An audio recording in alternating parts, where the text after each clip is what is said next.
Thank you for having me back again.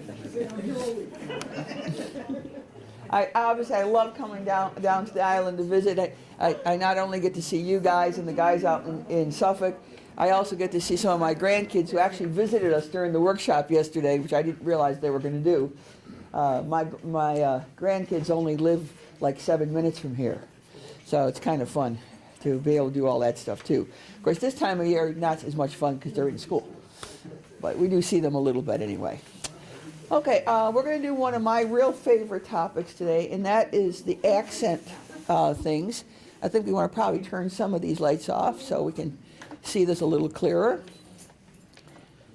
And let's do that. What happened to our... It's coming. Oh, thought we had it in on a there. minute. Okay.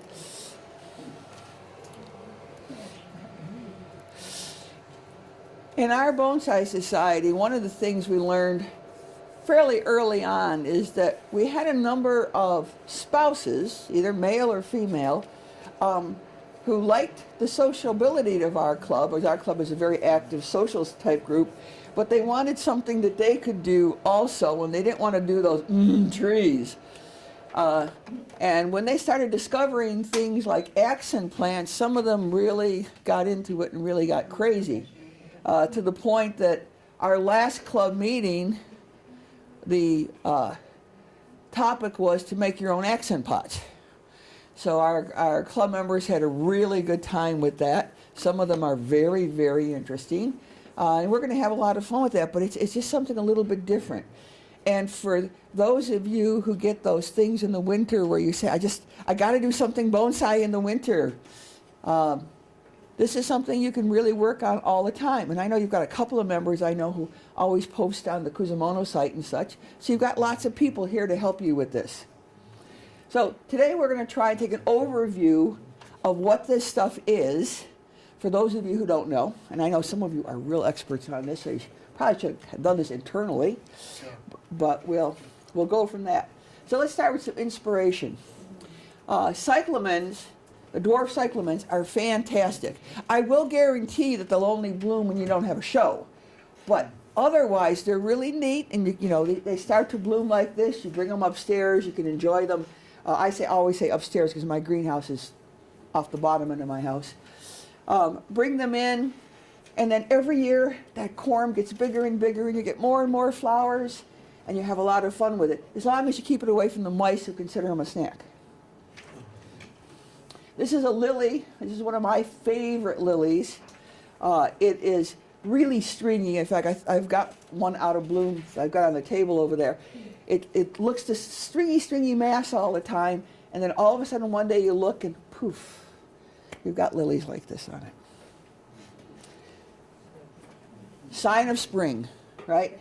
And this is done in a mud ball, which we'll talk about a little bit later. All kinds of neat things that you can do.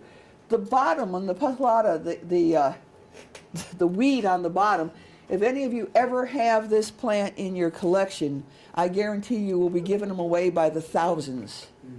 Because see those nice little flowers? They not only seed well, but they send them out as projectiles. So your entire bed is full of the blooming things. But it's sweet. It's neat to take a look. Passalata something. I forgot the Latin name.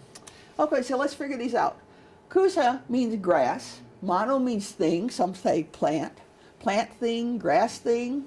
So when we put these in a container, basically, what can I put in it? Anything. Anything that'll fit into a container. Why not? Because they're grass things. They're plants. Shita means bottom, easy to remember. Kusa means grass. Shitakusa are bottom grasses.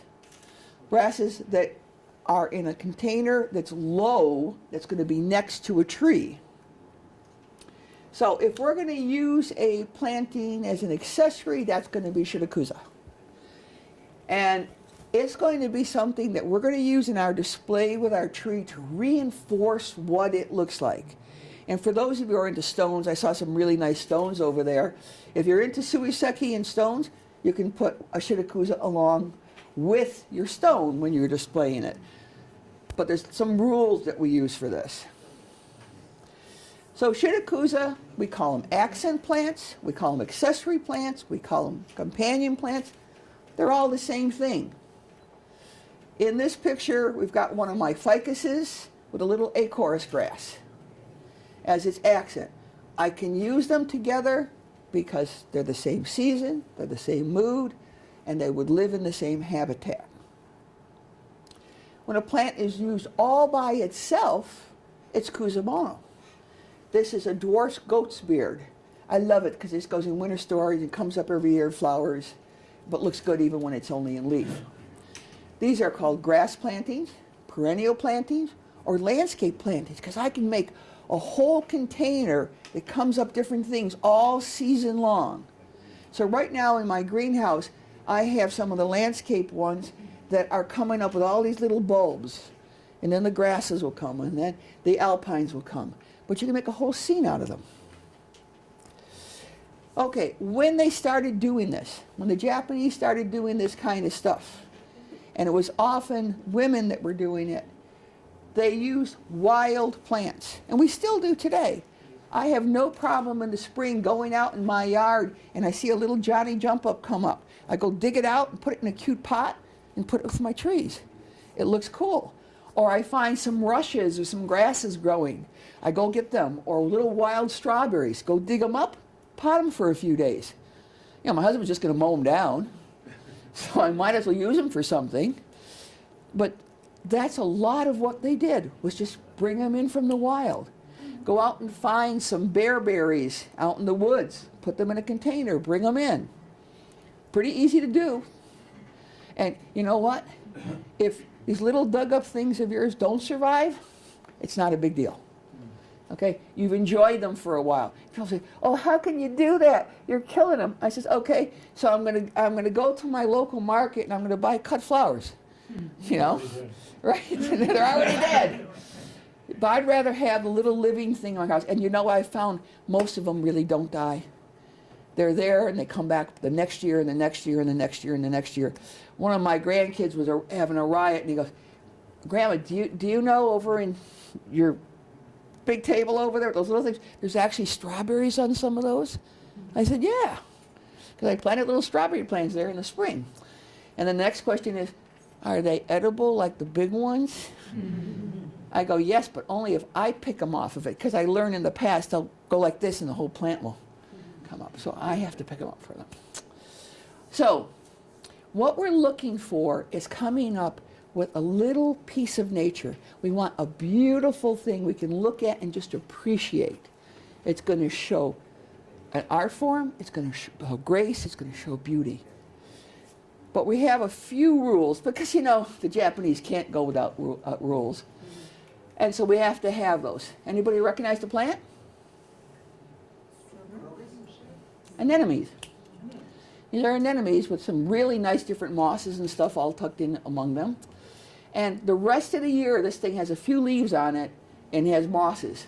But in the spring, it looks fabulous. So here's what we're going to do. When I'm going to be talking about either Shitakusa or Kusamano, and I'm talking about I want to display them, season is very important. I want to show my thing to appropriate season. And people say, well, Pauline, if it's there in the spring, it's going to be a spring plant. If it's there in the summer, it's going to be a summer plant, etc. You know, sometimes it's not. Because you got light gardeners, you got greenhouse growers, and like I've got things in bloom in my greenhouse right now that certainly aren't in bloom outside. Well, this year maybe. Could be bloom outside. So I have to be careful about not pushing the season when I'm grabbing things out of the greenhouse. For example, right now in my greenhouse, my miniature orchids are blooming. Well, it's not really miniature orchid season. So if I were to put those with a display, it might not look quite right. Environment's important. I'm not going to put one of my succulent plants with my larches, because that would look stupid. Instead, I want to put an alpine plant with my larches, a moss with my larches, a bog grass with my larches, a bog azalea with my larches. those will match it because they're the same environment as the plant. And color, you want to make sure the color works well with it. And you've got to really watch about something, because, okay, would that take a really good bonsai to go with this? Because otherwise, what's everybody going to look at? Colorful. It's going to look at that. So this is actually better as a Kusamano. Because if I put that with a tree, I got news for you. Everybody's going to walk and go, "Ooh, look at that flower." It's like putting too pretty of a pot on a bonsai. You're going to have a problem with it. Now, if you had a really spectacular, you got Stemberger coming, one of Stemberger's big trees, it could probably take it. You see one of those ones he posted, 4 feet? Yeah, but it's got muscles. You can carry them around. Pauline, Yeah. what's the size of that? That pot is about 6 inches. It's a good size thing. So we're going to match all those kinds of things when we do it, and we're going to make sure it doesn't overwhelm everything else. What do you do if it overwhelms? Use it as a Kusamano, because then it's the focus of what's going to go around. Then we want to think about size. If I put a larger accent plant with a tree, it'll actually make the tree look smaller. If I put a smaller accent, it can make my tree look larger. It's all a matter of perspective. So I want to take a look at that. One of the reasons I really got into making accent pottery was to make accent pottery for my shohin. Because we use all this crazy pottery that we can use for accents. But for shohin, what do we have? Oh, we had those cute little round ovals, little tiny rectangle. Yeah, they were kind of boring. Cute, but boring. We weren't making the teeny pots to go along with the mami and shohin. So we want to find the right size pot for the right size tree. If you look in a lot of displays, you'll actually see accents that are way too small for the tree. It's got to be the picture. It's got to all make sense. If I'm putting a fern with a tree, I want to think about, okay, what's that proportion of that? What would the fern look like that would be next to it out in the real environment? So think about those kinds of things. The other thing I want to make sure is, just like any other display, I don't want the shape of my container and the shape of my Shitakusa, I don't want it to exactly match my tree. If the tree's in a round pot, I do not put my accent in a round pot. We want variety. We're always looking for variety. How many can I put in a pot? 1 to 5 species. And you know what? They're even breaking this rule now. I've seen accent plantings that have Kusamanos that have 12 things in them, but they're not all up at the same time. They're like a perennial garden. They come up at different times. How are we going to create them? Well, this one's a mud ball. I'll do you some stuff about mud balls in a little bit. First of all, you want to pick containers. And this is one of my shelves in my greenhouse. And you can see lots of variety on the containers. You can have fun with this. This is why our club did the accent thing. We do it about every 2 years. Adriano, artist in our club, and myself, we get a whole bunch of clay out and we say, let's have fun. We teach them how to work with the clay and have them make all kinds of crazy containers. And it's totally unlimited. Now, one of the neat things, besides going out and buying yourself a container, is anybody here ever break a really good pot? I don't know about you, but this is my rule in my yard. If I'm going to drop a pot, it's going to be an expensive one. I do not break the cheap ones. And I've never quite figured that out, but that's what happens. So I've got, a nice little Shohin Mike Hagedorn that I've just broken, which is totally unreplaceable, and it's shattered, so I can't even glue it back together. I won't use gold like the Japanese, but I can't even glue it back together. So you take that edge, those pieces of it, and you use that to do your plantings in. It makes a really neat accent. You can use pieces of wood, piece of bark. You go into the woods and you find some of the lichens, little soldiers and stuff that are growing, or mosses on a piece of bark. You can put that next to your tree as your accent. If you're going to use driftwood and put a planting in it, preserve it. You know, you want to work with it and use it as a planting, but you use one of the wood preservatives on it. Pieces of stone will work for a container. No container. What? No container. Well, no containers can be a lot of fun because you can find plants, and one of my favorite ones for no container, although I kind of fake it at the end, is dwarf hostas. I have a lot of dwarf hostas and miniature hostas. You take a dwarf hosta in the summer when it's out and you got the nice little flowers on them. They don't even have to have the flowers on them. And you wash all the soil off of them. And then just put them in a container with just water. For example, like a suiban with just water in it. And you put that there, you put that in your display. Nothing says the coolness of summer like just that hosta sitting in there. And it's good for 3 or 4 days like that. Then you replant it. It's fine. You can dig up a chunk of things from the woods and use it without a container. So you use your imagination, have fun. The only thing is that we want it to complement the bonsai if it's being used as a Shitakusa. If it's being used as a Kusamono, feature it. Have fun with it. Shapes, we mentioned complementary shapes, not similar, not identical to what you're going to be using if you're going to be using an accent. They can be very unique. You can have fun. You know how some of you pick up a pot and it has a really wonderful glaze on it, especially you beginners, and the experienced people walk up and slap your hand and go, you can't put a bonsai in that. It's way too pretty, okay? Put a Kusamono in it, because then you can show off the pot. Otherwise, you store them on your shelf. Okay, what are we going to use for soil, or base for these? Well, if I'm pulling up the strawberry from my yard, I'm going to use the soil that comes with it. A lot of wildflowers, you're best off just using the soil that comes with it.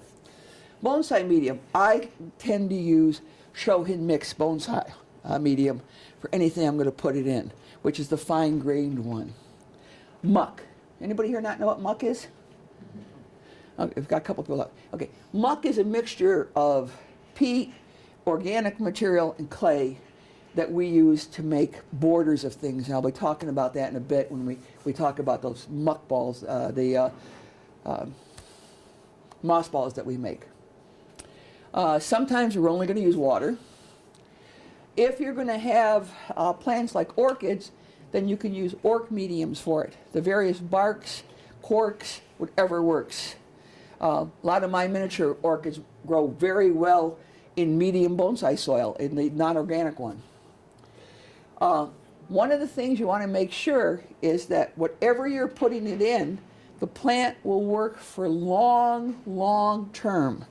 Because a lot of you think we get crazy about what you can keep in a container for a long time. Let's take a look at this guy. This is one for a tropical. The container is there.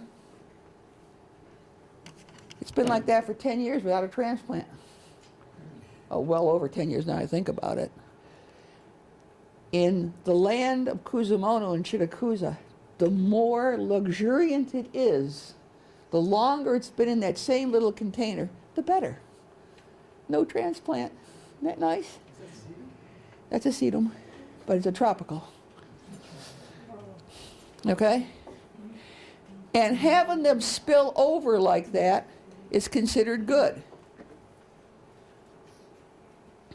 Letting bulb type ones go and get to the point. We only put one bulb in here, and you just let it duplicate and duplicate and duplicate until it completely fills out the pot. That's considered good.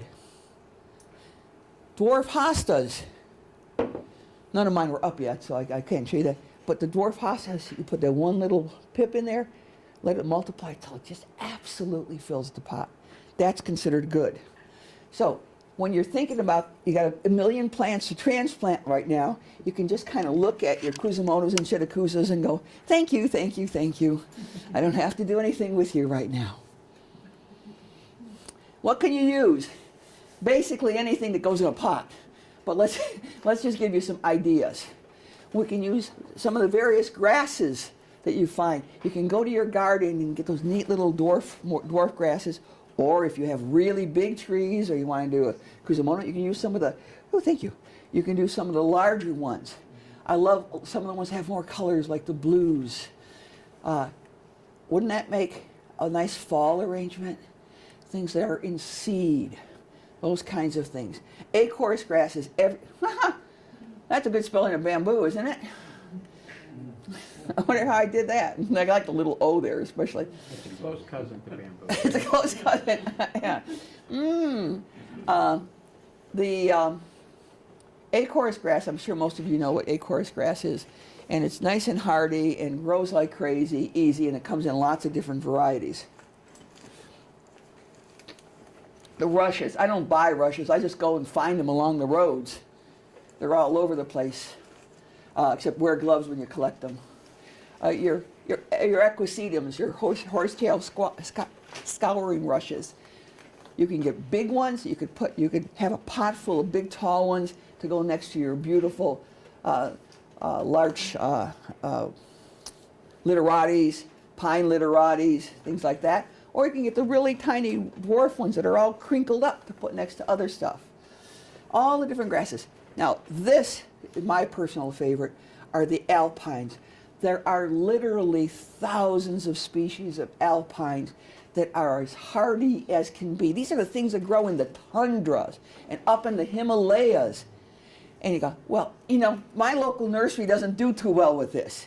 You know what? We have the internet today. You look up alpine plants, there are nurseries all over the place that are happy to sell you alpine plants. And they come in these little tiny containers. They're slow growing and they're hardy. Ones to do. A lot of times in your nurseries, these are sold as ground covers. But fun ones to use. Potentillas. We can make potentilla into bonsai, but we can also use them as accents. They're beautiful, beautiful accents. In fact, if you are a perennial gardener or you know perennial gardeners, go see their gardens. Snitch things from them with permission. All kinds of ferns. I like a lot of the smaller ferns, obviously, the Polypodio ferns and such that work. I saw a really nice, was that a rabbit foot that you have over there? Rabbit foot ferns are great because they grow right over the pot. You don't have to worry. Use your oldest, lugliest pot that's got a crack in it. It doesn't make any difference because the rhizomes are going to be right all over it and be really, really cool.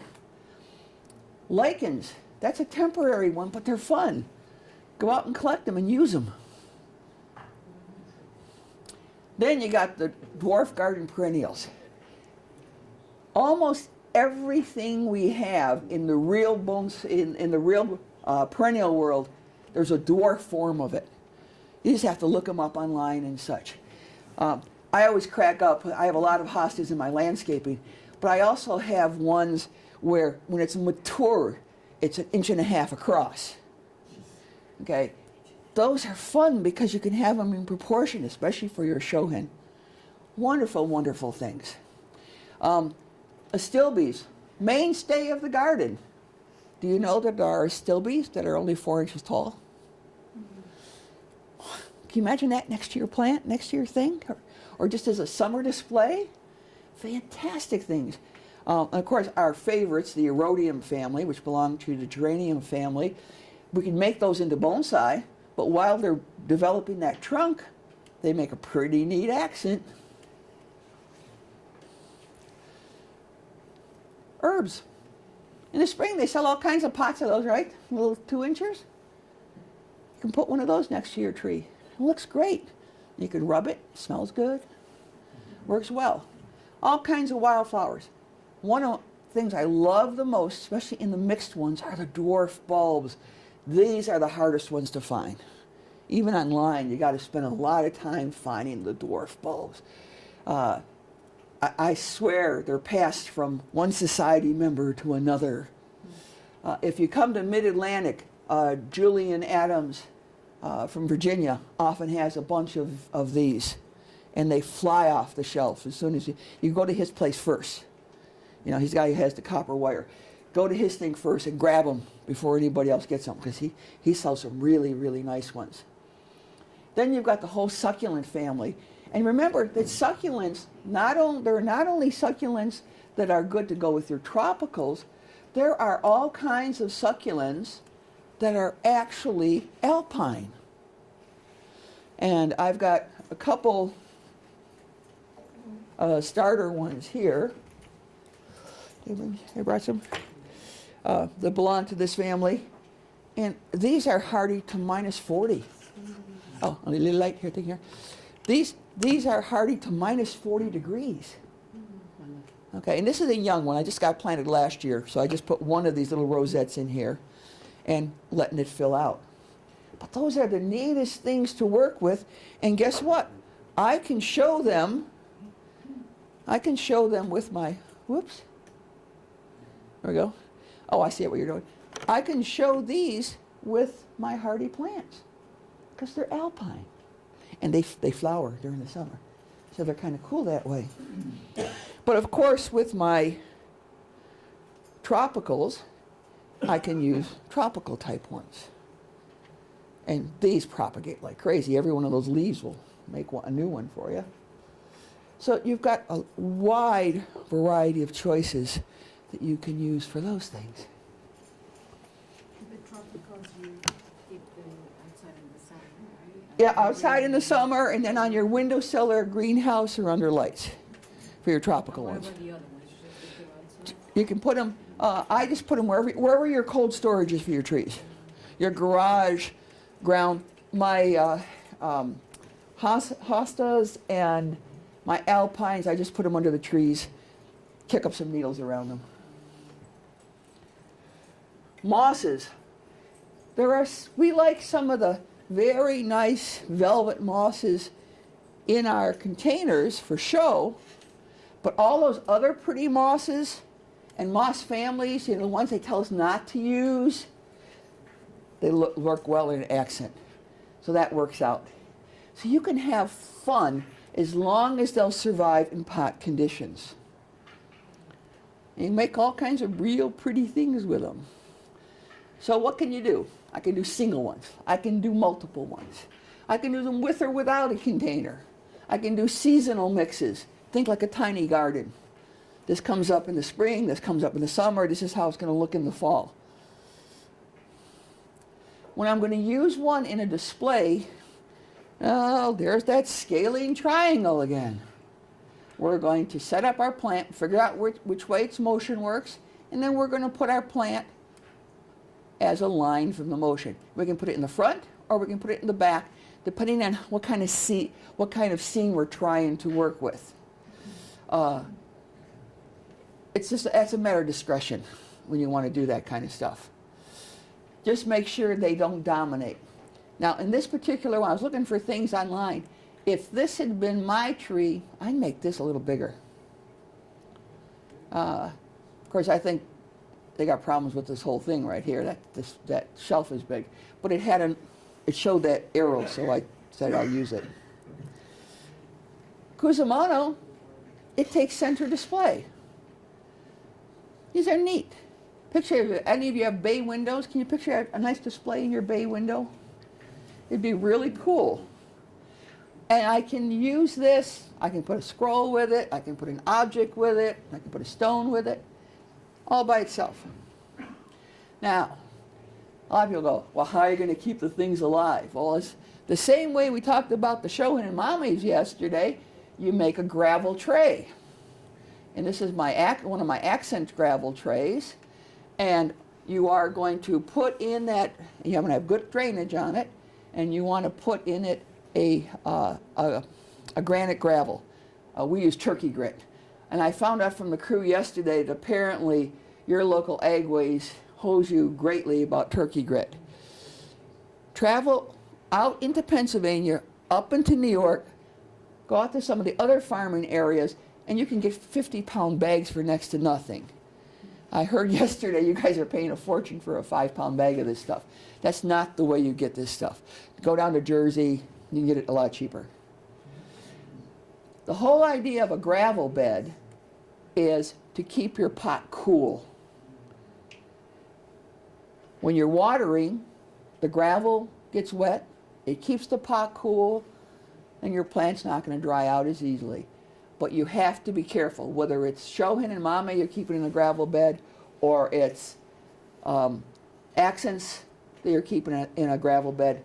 You have to lift them up every week and cut the roots, because they will put roots down through the pot. Because roots go where there's water. So you've got to be careful about that. And if you forget, and you go 2-3 weeks, when you pick it up, you'll have this great long set of roots.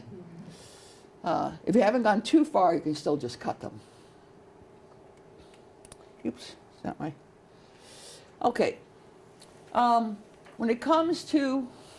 Am I missing a slide here? No. Oh, I forgot a couple things that were on here. Okay. I like to grow these in the sun for many of them. Others I use an eastern exposure. And you're going to have to figure out what works best in your yard. I have quite a few of these gravel trays. And I've got some in full sun. This is in eastern exposure, this one. I think the rest are all in full sun. Check it out and see what works for your plants. Just move them around from one tray to another until you can get them right.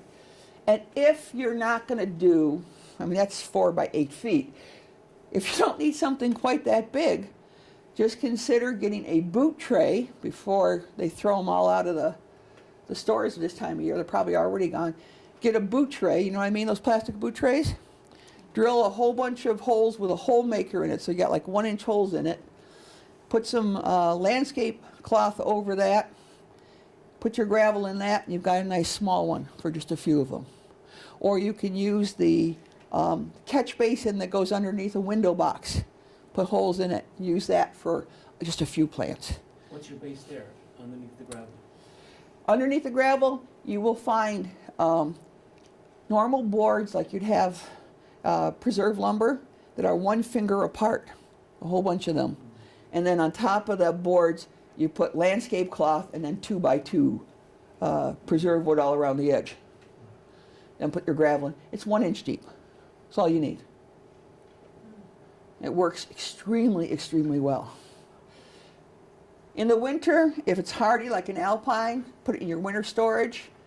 Underlights, a cool greenhouse for a lot of your other ones. If you've got shelves, I used to have, I have a southern window in my kitchen window, and I used to have glass shelves all the way across it. I used to put a lot of them on that. My current cat makes that impossible, but it's a good way to do it. But make sure, like everything, check a propagation manual, check a grow manual, make sure you know how to grow each particular one. If you're going to do a lot of propagating, one of the easiest things for these is just put it in a big pot.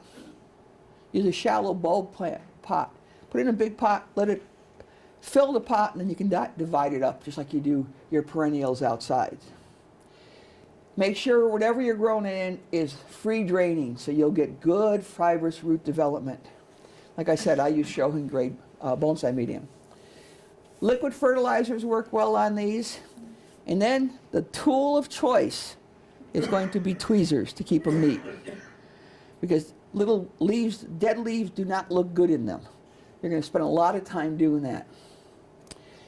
If your plant throws out some larger leaves, because they will adapt to the pot, they get really tiny leaves on them, do like you do with bonsai. Get rid of the larger leaves. Just take them off. What do you need to do this with? Any kind of container you want. Your Shohin medium. You want very small scoops. My favorite one, I meant to bring one along with me and I didn't, is take a piece of copper pipe and cut it as a slant. That way you can fill in those little corners nicely. Works very well. You could use plastic too. I just happen to have a lot of copper pipe around. Chopstick, root scissors, and remember when you're cutting the roots and stuff, it's just like your bonsai. Don't use your best scissors. Use your root scissors. You don't want to make your regular ones dull, but please sharpen those scissors because you want to make clean cuts. Wire. The only time you're going to need wire is if you have a really, really tall thing, like you're doing like the tall equisetums or something, or you're trying to attach it to a rock. And you can use the super glue method or epoxies to attach it to a rock. Otherwise, you don't need to wire these into the containers. They're fine with it. Most of those plants over there, I could just take them right up out of one container as a root mass and pop them down into another one. They get so well rooted. So you'll need wire cutters if you're going to use wire, otherwise you don't. Muck, if you're going to do muck and do a moss ball like we're going to show you, you're going to want to put on gloves because muck will get into your cuticles and you'll have it for the next month.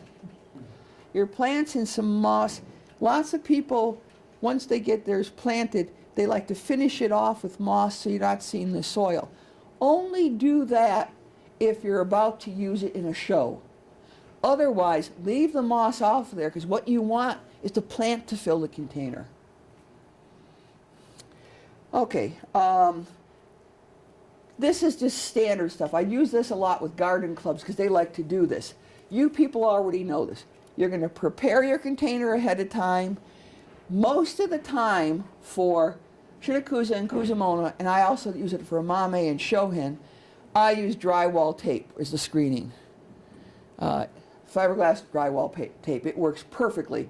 I don't have to use a wire to hold it in because it sticks in there and it's beautiful.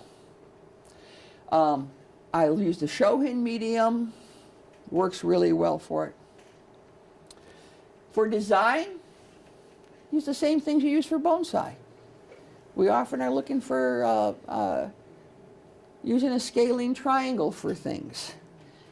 The best thing to do is to go out and look at wildflowers and get an idea of what looks good with each other. Make sure that whatever you're planting is going to work for most of the seasons. That way it's easier than maintaining a huge collection, one for each season.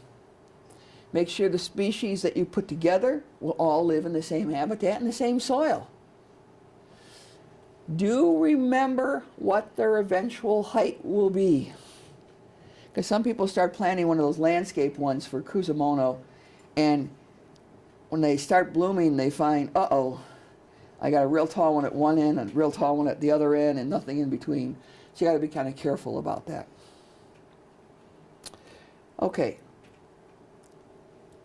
When you're ready to plant, you're going to comb your roots out, remove some of the soil. Don't rinse them all off. The only one I always rinse off is hostas, because I want to just transfer them to bonsai soil. Cut the long roots. You are definitely going to be using species that do fibrous roots and grow them quickly. So you don't have to worry about this cutting. It's going to cut real easy. You're going to be able to do it. People will go, oh, I can't believe how many roots you're cutting off. Don't worry, it'll regrow them. Do I have to do these all in the spring? Nope. Do these year round. Not an issue. In fact, I'm doing most of them in the winter in my greenhouse. Some people like growing a whole bunch of these in little small plastic containers and then put them into pretty containers for show. Now, why do they do that? Because in those beds, those gravel beds, you often get all kinds of marks on the container. You'll see on some of the ones here that I just pulled out to bring, they don't look as clean. There's two ways to handle that. Either you keep clean containers and then you plant them, put the plugs in them just for show, or you get Mr. Clean Magic Eraser and clean the container. Take it to the show. Now it works out really, really well. We mentioned balancing for the seasons already. And once you got it planted, add some more shohin in, give it a good soak, and you'll be all ready. Like I said, forget the moss thing unless you're going to show it right away. Once they're fully planted, just give them light, the kind of light whatever that species needs. Do you have to sit there and wait a week or two to put it out in the light? No, you don't. I like using liquid fertilizer on these because the containers are too small for anything else. And then you're going to enjoy them. Then we get these guys, the moss balls, and I heard some of you were quite interested in these guys. Moss balls are really neat to make. You guys should do a workshop with these because everybody has a lot of fun with them. Moss balls, I make a whole bunch of these in the summer and hang them from my trees. It drives people crazy because you've got what looks like nothing holding up a plant except this little ball at the bottom of it. So they're lots of fun to do, but they're really easy to do. You're going to take muck, first have a muck making session. You're going to take muck and you're going to make yourself a container. Okay, I'm going to just make it rectangular to give you the idea. Okay, so we're going to make a container out of muck. So you're going to ball it up more like a half tennis ball than this. Then I'm going to take and put Shohin soil in there. And I'm going to put whatever my plant's going to be in there. Add some more muck to the top. Moss the outside of it. Moss ball. Really tough, hard to make, fun. Orchids you can use, all kinds of grasses you can use for this. Ferns you can use. I like doing the ferns in the summer, and the ferns get all crazy. These are newly planted ones. The little dishes are simply because someone's trying to be neat here. For us, if we want to use one of these, we're going to use one of the flat, oh, I didn't bring one. We make ceramic dishes that are simply nice little flat plates. Some of them have holes in them, some of them do not, and you put your moss ball right on top of that.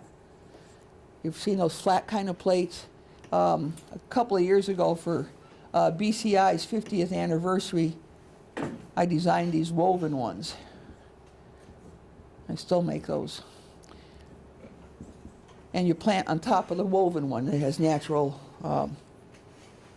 drainage that way. If you want to do the crazy thing I do, I take the clear fishing line and make the little net out of that, and then hang them by hooks all in the trees. And the rest of the year I hang them in my greenhouse. But they're a neat little thing to do, and they convey a nice coolness. Lots of people just put wildflowers in these, and they work very well. If you're using a good moss, by another month or so, that the ball will actually be green. So if you want to learn a lot more about these, I did write a book. ABS earns money from it. I have one to donate there for your group's library, so you can check it out. And there's one extra one if someone wants to buy it from ABS there. I'm currently out of them because I just came from a big conference. Questions? No questions? Huh? Question. Yes. You ever use coleus? Wool leaf coleus? Yes. In fact, do you know one of the things I have the most fun with and drives people crazy is getting annuals in the spring and work with them. I have wax begonias that have been in the same pot for 15 years. In their own environment, they're a perennial, except we grow them as an annual. Coleus reduces like crazy. You can put it in the thing, keep cutting it back, keep taking the leaves off little by little judiciously, and it'll get tighter and tighter and tighter and tighter. You get leaves like this on it. So it's a fun one to use, and you can get all kinds of colors. You got a trunk. And you got a trunk. The trunk leaves, the erodiums, those kinds of things all build up well. You can have fun with your shaping things. This pot is nothing more than like a misshapen leaf. Is there a lot of soil in there? I think I did that 5 years ago. What? It looks like a pin you can wear on a coat. There we go. Victorians, had the little water things you could carry your flowers in. Yeah, we could have Kusamano pins. I have a question. Yes. What is muck? Muck is okay. The first. I got to tell you a good muck story. When Mucking around, right? Yeah, muck. Well, Bill Brighton, who was one of the founders of our club, who really, really knew his show-hen and other things, he worked at the Botanic Gardens here, then later he was the head horticulturist for the Clark Foundation at Cooperstown. And he was one of our founding members. And he had the world's best muck. It was sticky, it stayed moist, it stayed together, it didn't get yucky when you stored it. I mean, we just loved his muck. There was no better muck in the whole world, and we're all trying to figure out formulas for it. Of course, Bill wouldn't tell us. So he finally, as he got older, he finally got out of the game. I bought a lot of his stuff out for my nursery.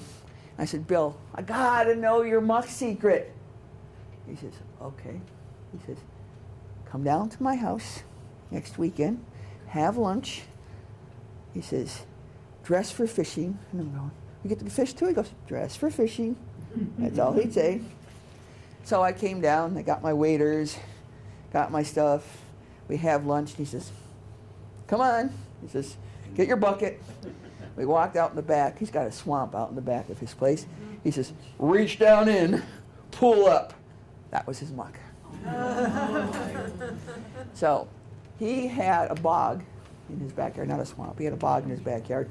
And so he had this peaty, mixy stuff with all these organics in it, and it really was the best muck. Okay, so doing a little analyzing with this, we started fooling around. So here is a really good muck mixture, and I make a lot of money selling this because no one will do it. But it's so easy to do. You're going to get fine milled sphagnum moss, and you are going to sift it.